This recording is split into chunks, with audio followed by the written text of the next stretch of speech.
Mehsana ONGC સામે ખેડૂતો સ્વાગત કાર્યક્રમમાં પહોંચ્યા। જમીનનું કાયમી સંપાદન, ખેડૂત પરિવારમાં એક નોકરી, ભાડા વધારા સહિતની માંગ સાથેની ફરિયાદો સ્વાગત કાર્યક્રમમાં કરવામાં આવી।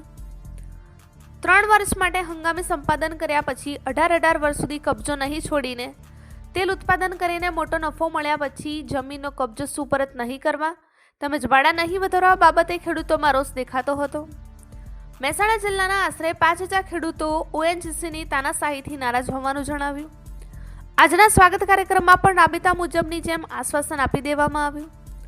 જો સત્વરે ખેડૂતોના પ્રશ્નોનો ઉકેલ નહીં મળે તો સમગ્ર જિલ્લાના ખેડૂતો ધરણા પ્રદર્શન કરીને ઉગ્ર આંદોલન કરવાની ચીમકી આપવામાં આવી। રિપોર્ટર આશિષ પટેલ, મહેસાણા। મારું નામ પટેલ બળદેવી કેશવલાલ, મૂળ વતન કસરપુરા। અમારા ઓએનજીસીમાં જમીન ખેડૂતોની 5000 ખેડૂતો મહેસાણા જિલ્લાના છે। એમાં સ્વાગત ઓએનજીસીમાં અમે રૂબરૂ મળવા જઈએ તો અધિકારીઓ કોઈ વાત અમારી વાત વાપરતા નહીં, એટલે બચારા દુઃખી થઈ ખેડૂતો સ્વાગતમાં પ્રશ્નો લાવે।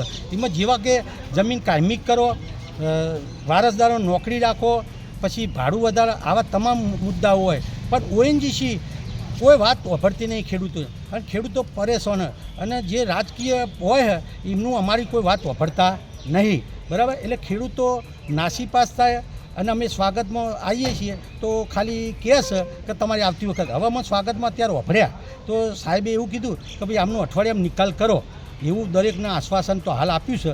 હવે જો અમારા પ્રશ્નો પતી જાય ખેડૂતોના, એવી અમે દરેક અપેક્ષા રાખીએ છીએ। જો યોગ્ય નિકાલ નહીં આવે તો તમે શું પગલાં લેશો? જો અમારા યોગ્ય નિકાલ નહીં આવે તો અમારા ખેડૂત બધા છે એ ધરણો કરશે, આવેદનપત્ર આપશે, ગાંધીનગર જશે, આવા બધા અલગ અલગ મુદ્દાએ આનું આગળની પ્રગતિ કરશે।